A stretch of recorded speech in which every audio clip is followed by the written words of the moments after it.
give us a rundown of the passage. Go ahead. Well, it was by a man named Edmund Hillary, and he, he was really like passionate about climbing, and then he went to climb Mount Everest with I can't remember his name right now, but he went to climb Mount Everest with him, and then during that he respect for like the Hindu people and helped them and like build hospitals, and he went from tackling like something really hard and then like went and helped other people as well like along the way like after. Okay.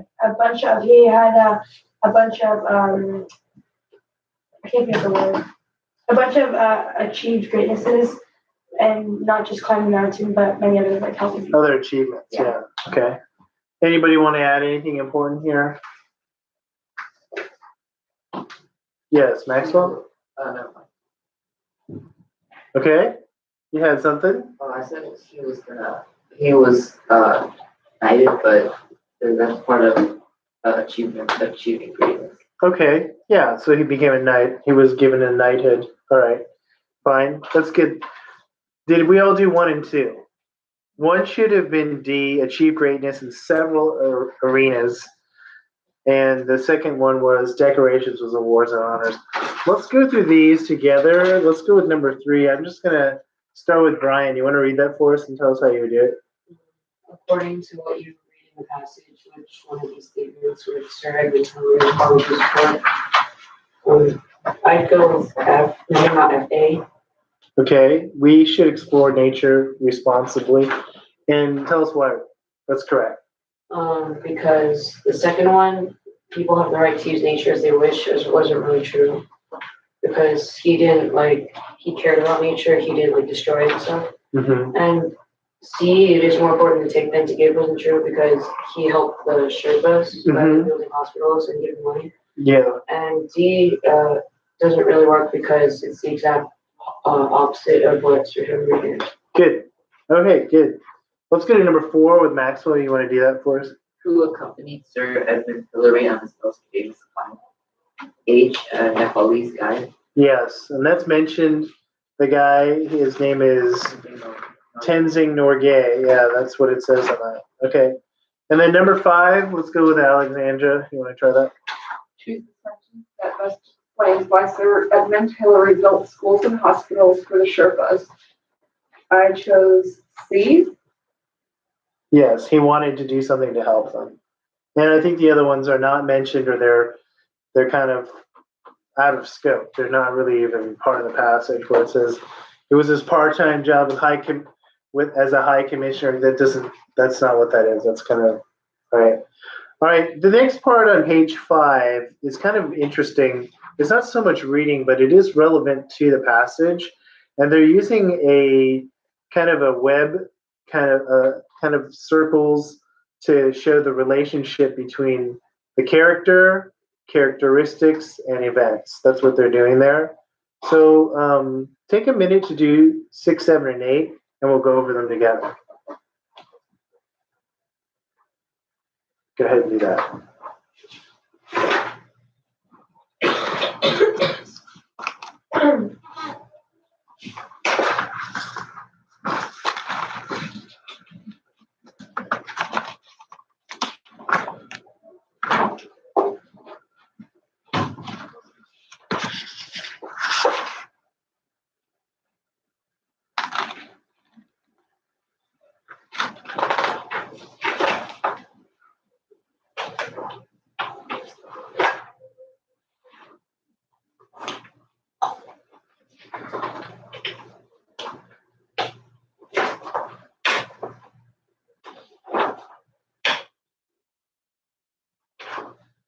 You guys ready?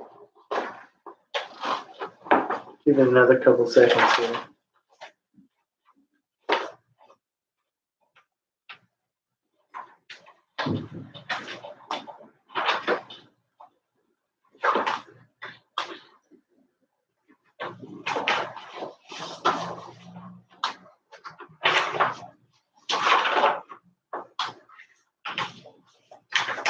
Okay, let's talk about number 6 here. Let's go with Deborah. What did you say for this one? I chose J. because connected were adjectives describing him. Connected to those adjectives were his achievements. Right. Attributes and achievements, correct. All right, let's go to 7, Isabel. Obedient. Why would you say obedient, though? Oh, wait. No, 8. I would say reliable here because he helped with Vivian Fuchs. I think that was their South Pole expedition. He wasn't like taking orders per se, but he did go out of his way to help out. So I would go with reliable on that. And number 8, Nico, what'd you do with that one? Contributed time management he causes. That's correct. He did. He set up schools and did a variety of things in various countries, even the South Pole, various things. So yes, I would go with that. The next page is dealing more with language here, where you're correcting sentences. Let's go to number 9. Sorry. Well, actually, let's do this for a second. Take a minute to read this, and then we'll go through 9 through 12. So take a minute to read it.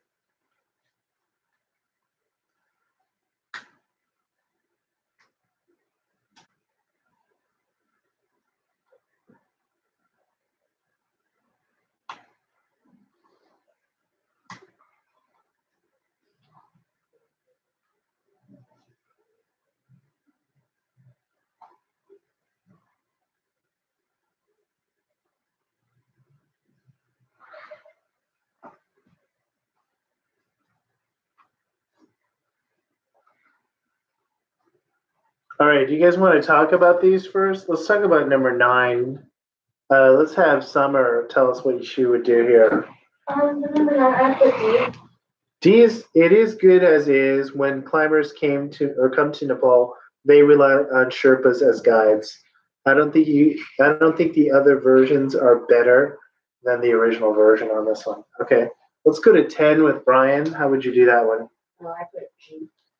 They are accustomed to high elevations and rugged conditions. Yeah, so it combines two sentences that are kind of clunky standing alone, right? And put them together well. How about number 11, Maxwell? A. For the local people, working as mountain guides provides income and adventure.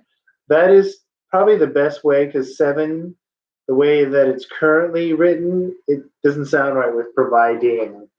And let's go with number 12 here, Alexandra. J. Does not belong. J. J is sentence 4. Sherpas know the Himalayan mountains. Why is that not appropriate? Because the rest of the sentences are needed. Does everyone agree here? I see hands here. Let's hear from Brian. What would you take out? Well, I put sentence 3 because it doesn't refer to any of the gender, like the mountain climbers. Right. So it doesn't, yeah, they didn't really get into gender issues here. So it's not really important to point it out. It was less relevant. We do need to know that the Sherpas know the Himalayan mountains, and that's why they are guides. So that's relevant. Oh, I thought it said Sherpas are known as the Himalayan. No, it says Sherpas know the Himalayan mountains because Okay, they I live in messed up. them. Okay. We only have like 5 minutes, so this is what I'm going to do because you guys are doing really well. I want you to read the passage and go ahead and answer questions 13 to 21. Go ahead and do that, and then we'll go over them.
How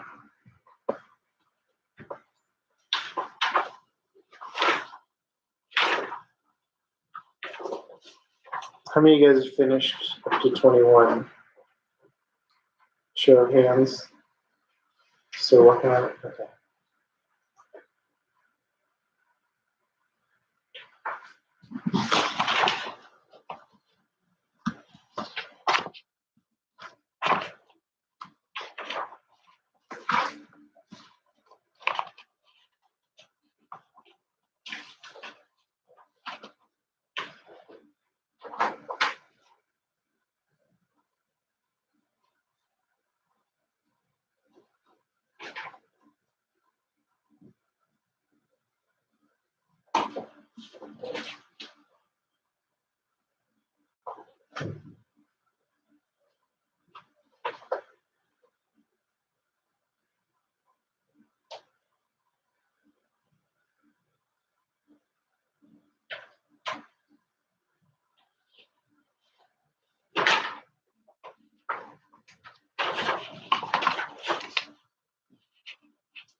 Let's give it another minute.